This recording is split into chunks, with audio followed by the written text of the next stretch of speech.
ఆ రోజుల్లో రాజులు బ్రాహ్మణులు పెళ్ళిళ్ళు చేసుకున్నారు. రాజులు బ్రాహ్మణులు పెళ్ళిళ్ళు చేసుకున్నారు ఆ రోజుల్లో. అందుకే బ్రాహ్మణుడైనటువంటి వశిష్ఠ మహర్షి ఒక మాదిగ కుటుంబంలో పుట్టిన అరుంధతిని పెళ్లి చేసుకున్నాడు. అరుంధతి ఒక మాదిగ కన్య. బ్రహ్మర్షి వశిష్ఠుడు ఆమెను అరుంధతిని పెళ్లి చేసుకున్నాడు. ఎందుకంటే ఈమె క్షత్రియ. యాక్చువల్గా మాతంగ కన్య అంటే అసలు ఆదిపరాశక్తిని కూడా లలితాదేవి స్తోత్రంలో మహాకవి కాళిదాసు మాతంగ కన్యాం మనసా స్మరామి అని ఆరాధించాడు. మాతంగ కన్యాం అంటే అర్థం ఏంటంటే మాతంగుని కూతురా అని, అంటే మాదిగవాని కూతురా నీకు నేను నమస్కరిస్తున్నానని. ఎందుకు ఆ మాట అన్నాడు కాళిదాసు? క్షత్రియ కన్యకలను బ్రాహ్మణులు పెళ్లి చేసుకోవడం ఆనవాయితీ. భరత జాతి ఎలా పుట్టింది, మానవ జాతి ఎలా పుట్టింది, ఇప్పుడు భరత జాతి ఈ షేపులో ఎందుకున్నది అని వివరించగలిగినటువంటి ఏకైక ధర్మ ప్రబోధకుడు అద్దంకి రంజిత్ ఓఫీర్. ఇప్పటిదాకా ఎవడు చెప్పలేదు. అడిగితే ప్రశ్న అడిగితే జవాబు దాటేసి వెళ్ళిపోవడమే. ఇప్పుడున్న పీఠాధిపతులు మఠాధిపతులు అందరినీ నేను 39 ఏళ్ల బట్టి సవాలు చేస్తున్న కుల వ్యవస్థ ఎలా పుట్టిందో చెప్పండి. బ్రాహ్మణ క్షత్రియ శూద్ర వైశ్య మాత్రమే మీరు చెబుతున్నారు, మాలా మాదిగ ఆరిజిన్ ఎందుకు చెప్పడం లేదు? అంటే వాళ్ళు గాల్లోంచి పుట్టిన స్వయంభువులా, వాళ్ళు దేవుళ్ళా? సరే, వాళ్ళు మరీ అంటరాని వాళ్ళైతే శిరస్సును పుట్టినటువంటి బ్రాహ్మణుడు బ్రహ్మర్షి అయిన వశిష్ఠుడు మాదిగ అమ్మాయిని ఎందుకు చేసుకున్నాడు? మాదిగ వాళ్ళు అంటరాని వాళ్ళైతే బ్రాహ్మణ పురోహితులు పెళ్లిళ్ళు జరిపించినప్పుడు అరుంధతి నక్షత్రాన్ని చూపించి ఎందుకు పెళ్లి ముగిస్తున్నారు? చూడమ్మా, నీ మాంగళ్యం 10 కాలాలు నిలబడుతుంది పచ్చగా కళకళలాడుతూ. మాదిగ ఆమెను చూపించి కానీ పెళ్లి చేయలేరు, ముగించలేరు. కానీ మాదిగోళ్ళు ఊర్లోకి రావద్దట. ఏమి అన్యాయం ఇది అడుగుతున్నాను. 39 ఏళ్ళు 40 ఏళ్ళు. ఇప్పుడు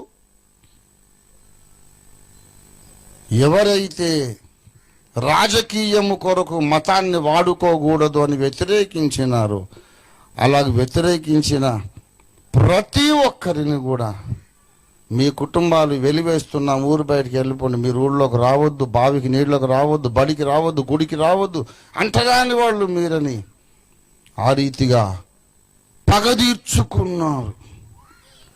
వాళ్ళకంటే నేను గొప్ప అనే స్వార్థము, గర్వము, వాళ్ళ మీద ద్వేషము కలిగినటువంటి ద్వేషముతో నిండిన మనస్సులలో నుంచి పుట్టిందే కుల వ్యవస్థ.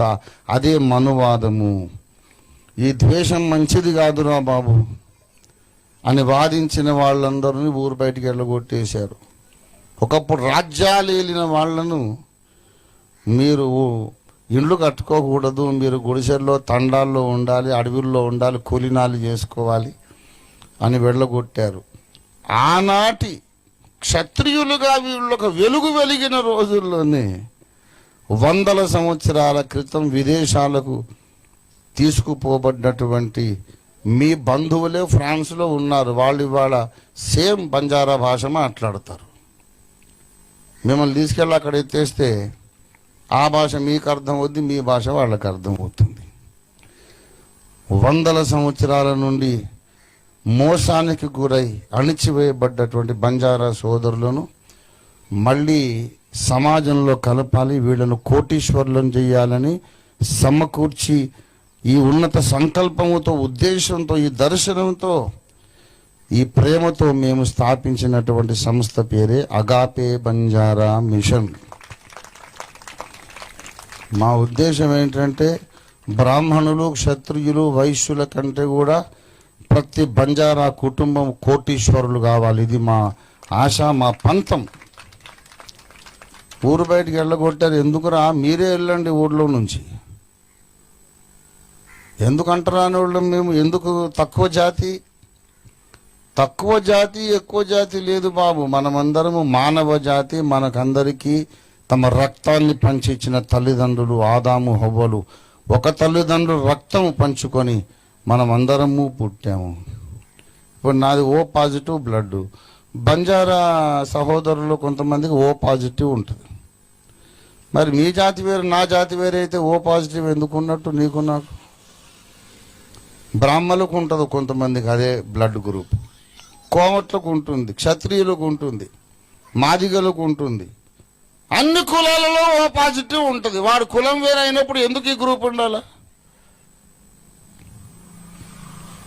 కాబట్టి ఇక్కడికి వచ్చినప్పుడు నాకు ఓ పాజిటివ్ ఉంది, మీలో కొంతమందికి ఓ పాజిటివ్ ఉంది. కాబట్టి నన్ను ఓఫీర్ నాయక్ అన్న కూడా నాకు అభ్యంతరం లేదు. నువ్వు నాయక్ అయితే మరి బంజారా భాషలో మాట్లాడమంటే నేర్చుకుంటా. సార్ దగ్గర మంచిగా మాట్లాడుతున్నాడు, ఆయన మాట్లాడలేదు. మరి భాషదేముంది, నేర్చుకోవచ్చు. మెట్టుకు నేను గొప్ప నీవు తక్కువ, నీవంటరానోడివి నేను చాలా గొప్ప అనే ఈ బేవఖూఫ్ సిద్ధాంతం పేరే, ఈ దుర్మార్గపు సిద్ధాంతం పేరే మనువాదం. ఆ మనువాదంలోంచి పుట్టుకొచ్చినటువంటి విషవృక్షము కుల వ్యవస్థ.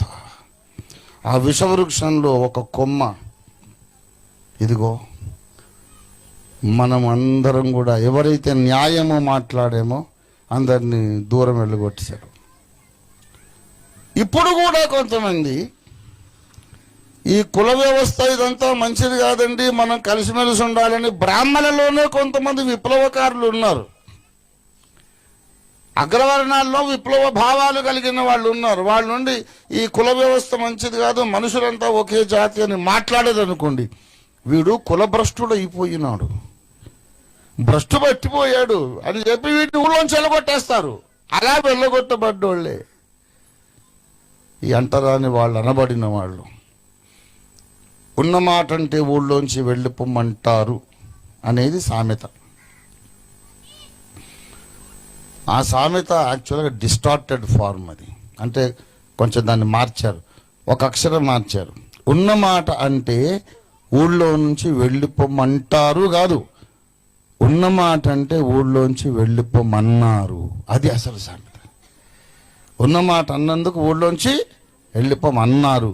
అలా అన్నారు కాబట్టి సరే అని వెళ్ళిపోయిన వాళ్ళందరూ ఇవాళ ద్వేషమును సంహరించగలిగిన యేసు పాదాల దగ్గరికి వస్తున్నారు. సహజమే కదా. మరి మానవ జాతి చీలిపోవడానికి కారణము ద్వేషం. ఈ ద్వేషాన్ని సంహరించాలంటే కత్తులు కటార్లు సరిపోవు, పాపము లేని పరమాత్ముని రక్తం అవసరం అని ఆ దేవుడు నరావతారం ఎత్తి సిలువలో మరణించి మళ్ళీ తిరిగి లేచి తన పరిశుద్ధ రక్తము ద్వారా మన మనస్సులను ఉతకటానికి